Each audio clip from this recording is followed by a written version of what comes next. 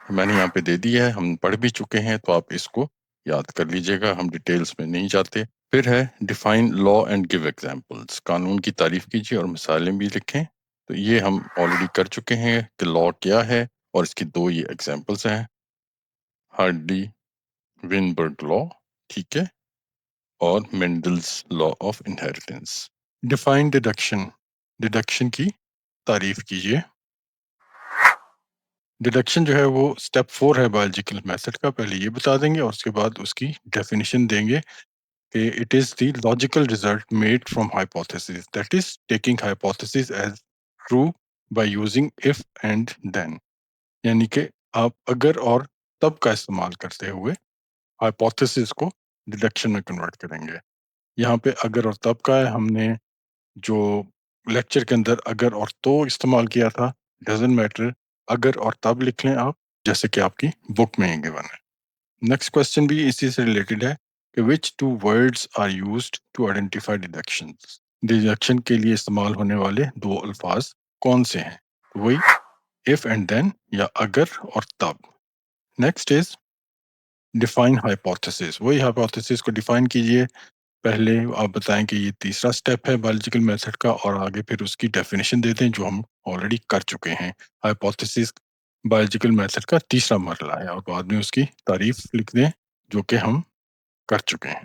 پھر آ جاتا ہے differentiate between qualitative and quantitative observations, ماہیتی اور مقداری مشاہدات میں فرق بیان کریں۔ تو یہ ہم آلریڈی دیکھ چکے ہیں، یہ وہیں سے میں نے یہاں پہ کاپی کیا ہے، اس کو آپ دیکھ لیجئے گا کہ ان دونوں میں کیا فرق ہے۔ آپ نے ڈیفینیشن لکھنی ہوگی دونوں کی، اور ان کی ایگزامپلس بھی بتا دیں آپ۔ اس میں بیان کرتے ہوئے آپ جب ڈفرینشیٹ کا ورڈ آ جائے تو کوشش یہ کریں کہ یہاں پہ جب ایک ڈیفینیشن دے دی تو دوسری ڈیفینیشن دیتے ہوئے وائل کا ورڈ یوز کریں، WHILE، جبکہ اردو میں جب کے۔ پھر وہی ڈیفینیشن آپ کی ڈفرینشیٹ کے اندر چلی جاتی ہے۔ جسٹ آپ کے لیے ایک ٹپ ہے۔ آگے چلنے سے پہلے سبسکرائب کر دیں، بیل آئکن کے بٹن کو بھی دبا دیں اور لائک بھی کر دیں۔ What are the characteristics of a well-supported scientific theory؟ scientific theory well supported، اس کی کیا خصوصیات ہیں؟ یہ آپ کی بک میں ڈائریکٹلی نہیں ہے، دیکھنا پڑے گا کہ کیسے ہے، وہ ہم نے یہاں پہ جمع کر لیا ہے۔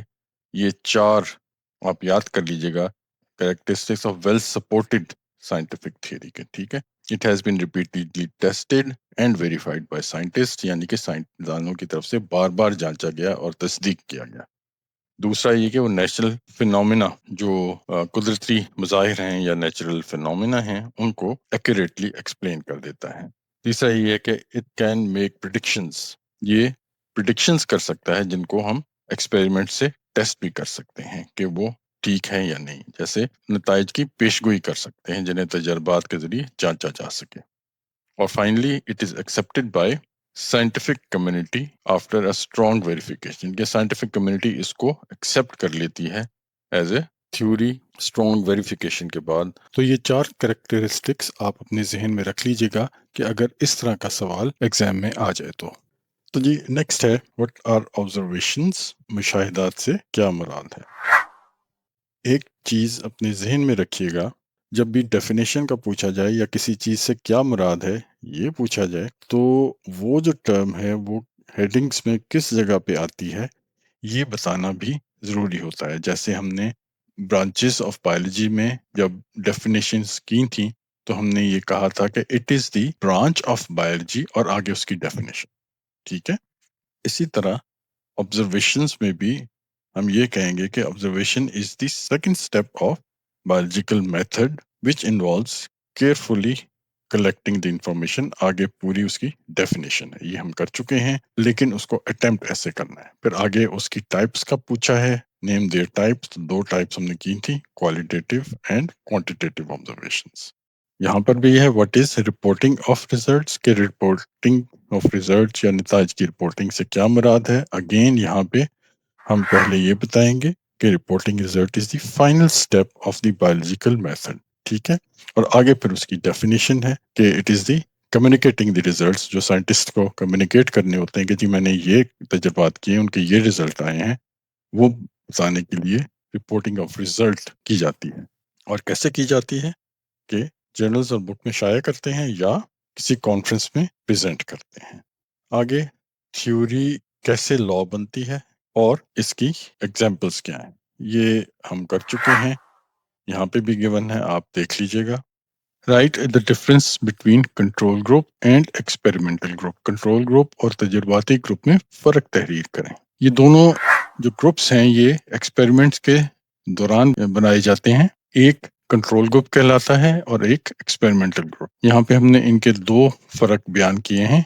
پہلا ہے اس کی ڈیفینیشن کا کہ control group serves as a standard for comparison, while the experimental group is used to observe the effect of tested variable. Control group موازنے کے لیے ایک معیار کے طور پر استعمال ہوتا ہے، جبکہ تجرباتی گروپ زیر آزمائش متغیر جو ہے اس کے اثرات کا مشاہدہ کرنے کے لیے استعمال ہوتا ہے. دوسرا جو فرق ہے وہ یہ ہے کہ ایکسپیریمنٹس کے دوران ان کا کیا فرق ہوتا ہے. کنٹرول گروپ میں all conditions are kept same during the experiment, while in the experimental group all conditions are also kept same except the tested variable. Control group میں کنڈیشنز ایک جیسی رکھی جاتی ہیں، جبکہ ایکسپیریمنٹل گروپ میں جو زیر آزمائش متغیر ہے اس کے علاوہ باقی ساری کنڈیشنز وہ ہوتی ہیں جو کہ کنٹرول گروپ کی ہوتی ہیں. یہاں پہ ایک آپ کو ٹپ میں بتا دوں کہ جب بھی آپ ڈفرنس بتائیں، فرق بتائیں کسی دو چیزوں کا، تو آپ درمیان میں وائل یا اردو میں جب کے کا استعمال کریں. جیسے یہاں پہ بھی ہم نے وائل یا ویر ایز بھی کہہ سکتے ہیں. آپ آگے بھی ان کی ایگزامپلس دیکھیں گے تو جو فرق بیان کرتے ہوئے اس طرح کے الفاظ وائل، ویر ایز اور اردو میں جب کے کریں تو وہ فرق بیان ہو جاتا ہے.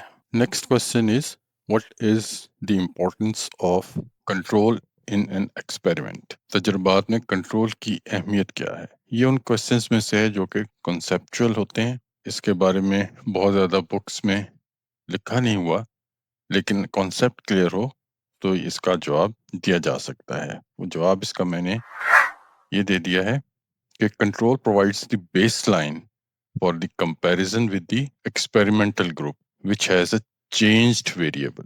یعنی کنٹرول گروپ جو ہے وہ بیس لائن دیتا ہے ایکسپیریمنٹل گروپ کے ساتھ کمپیریزن کے لیے. ایکسپیریمنٹل گروپ کیا ہوتا ہے؟ جس میں کوئی ویریبل یا متغیر آپ کہہ لیں اردو میں اس کو چینج کیا گیا ہے. ٹھیک ہے، کنٹرول تجرباتی گروہ کے ساتھ موازنہ کرنے کے لیے ایک بنیادی معیار ہے.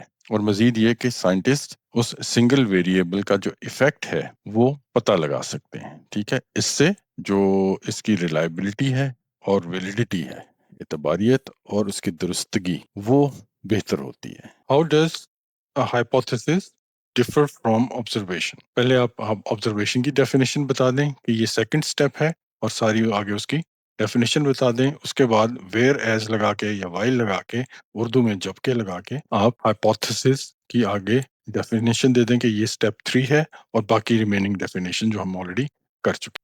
What is meant by data organization؟ یہ ہم کر چکے ہیں، اردو میں پرابلی گیون ہے، انگلش میں شاید نہیں ہے، لیکن لیکچر میں دیکھا تھا کہ سائنٹسٹ ڈیٹا اکٹھا کرنے کے بعد، ایکسپیریمنٹس کرنے کے بعد جو ڈیٹا آتا ہے اس کو پہلے آرگنائز کرتے ہیں اور پھر اینالائز کرتے ہیں.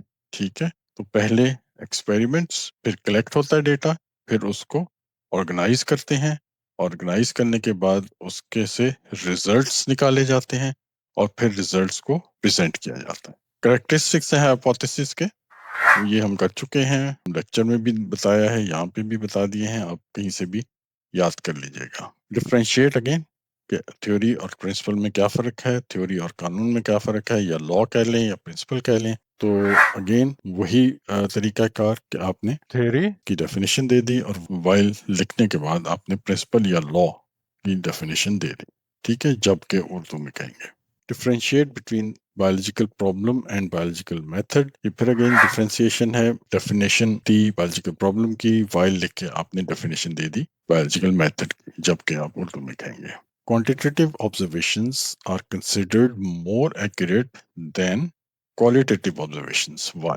ایسے کوشچنس کا آنسر دینے کے لیے آپ کانسیپٹ ہونا چاہیے ہے، اور اسی کانسیپٹ سے آپ اس کو جواب دے سکتے ہیں. اب آپ کو ڈیفینیشن تو پتہ ہے اس کی کوانٹیٹیو اور کوالٹیٹیو کی، تو وہی ڈیفینیشن آپ اسی کو ماڈیفائی کر کے آپ اس کا آنسر کر لیں گے کہ کوانٹیٹیو جو آبزرویشنز ہیں وہ ایکوریٹ اس لیے ہوتی ہیں کہ وہ نیومیریکل ہوتی ہیں، اور نیومیریکل ہونے کی وجہ سے اس میں چانسز آف ایررز کم ہو جاتے ہیں، یعنی کہ دوسرے الفاظ میں کہتے ہیں کہ وہ ایکوریٹ ہوتی ہیں، اور پھر ایکوریٹ ہونے کی وجہ سے مور ریلائبل. تو یہ ایک تھوڑی سی آپ نے کہانی بھی ڈالنی ہوتی ہے. تو باقی اس کا آنسر نیومیریکل میجرمنٹ ہونے کی وجہ سے یہ زیادہ ایکوریٹ ہوتی ہیں، یعنی کہ عددی پیمائش ہونے کی وجہ سے یہ ایکوریٹ ہوتی ہیں، درست ہوتی ہیں. What is difference between ratio and proportion? Ratio اور پروپورشن میں کیا فرق ہے؟ ریشو اور پروپورشن ڈیٹا کے تجزیے کے لیے شماریاتی طریقے ہیں. یہ اردو میں ہم کر چکے ہیں، اسی کو آپ انگلش میں کہہ دیں کہ ratio and proportion are statistical methods to analyse data. اور اس کے بعد ریشو جو ہے وہ دو مقداروں کا تقسیم، ہم نے تقسیم حاصل جیسے کہا تھا کے ذریعے موازنہ ہوتا ہے، comparison of two quantities by division. اور پروپورشن جو ہے وہ کسی دو ریشیوز کے برابر ہونے کا بیان ہے. while the proportion is a statement that two ratios are equal. تو یہ آپ دیکھ بھی لیجیے گا لیکچر میں سے جا کے کہ ہم نے وہاں پہ کیسے ایگزامپل اس کی دی ہیں، اور یہاں پہ اس کی ڈیفینیشن. پھر آ جاتا ہے سمرائزیشن آف ریزلٹس. یہ ہم کر چکے ہیں، لیکن یہ ٹرم سمرائزیشن ہم نے شاید نہیں دیکھی تھی. اردو کی کتاب میں نتائج کا خلاصہ کے نام سے یہ ہے، لیکن ہم نے ایکچولی کر لیا ہوا ہے اس کو لیکچر میں کہ جب بھی ہم جو ڈیٹا پریزنٹ کرتے ہیں جا کے دوسرے سائنٹسٹ کے سامنے، تو وہ ریزلٹس ہم پہلے ان کو سمرائز کر لیتے ہیں ٹیبلز، گرافس، چارٹس اور اسٹیٹسٹیکل میجرز کے. What do you mean by recognition of biological problem? Recognition of biological problem is the first step. ٹھیک ہے، یہ فرسٹ اسٹیپ آ گیا. یہ ہم نے کہا تھا in which scientists identify and clearly defines the question or problem that needs to be investigated. یہ اب کہاں سے آ سکتا ہے یہ بھی ہم کر چکے ہیں، بایولوجسٹ کے اپنے دماغ میں بھی آ سکتا ہے اور کوئی اس سے پوچھ بھی سکتا ہے. Why experiments are performed؟ یہ ہم کر چکے ہیں کہ کیوں کیے جاتے ہیں.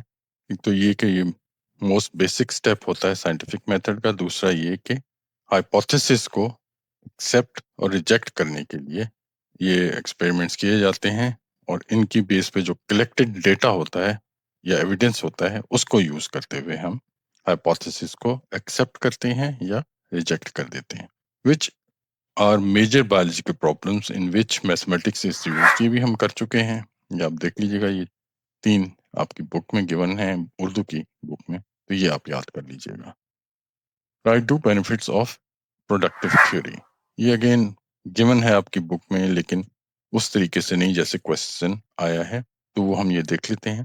The productive theory generates new hypotheses that make testable predictions about future observations, guide further scientific research, leads to new discoveries. ایک تو آپ کو یہ پروڈکٹیو تھیوری کی ڈیفینیشن آنی چاہیے ہے کہ پروڈکٹیو تھیوری وہ تھیوری ہے جس سے مزید ہائپوتھیسس جنم لیتے ہیں. اب اس کا کیا فائدہ ہے؟ یہ 3 چیزیں ہیں، یہ آپ تینوں یاد کر لیجئے گا یہاں سے. Which statistical methods are used for data analysis؟ یہ بھی ہم نے کیا ہوا ہے، یہ صرف یاد کرنے کی چیزیں. میڈین موڈ ہے، ریشو پروپورشن ہے، پرسنٹیج ہے، کمپیریزن آف مینز ہے. یہ 4 آپ یاد کر لیجئے گا. یہاں پہ ہمارا بایولوجیکل میتھڈ کا کوسچن آنسر سیشن ختم ہوتا ہے. آپ کو اگر ان کوسچنز آنسرز کی PDF فارم میں نوٹس چاہیے ہیں تو مجھے اس ای میل پہ آپ کانٹیکٹ کر لیں، انشاءاللہ آپ کو بھیج دوں گا. نیکسٹ لیکچر تک کے لیے اجازت دیجیے. خدا حافظ.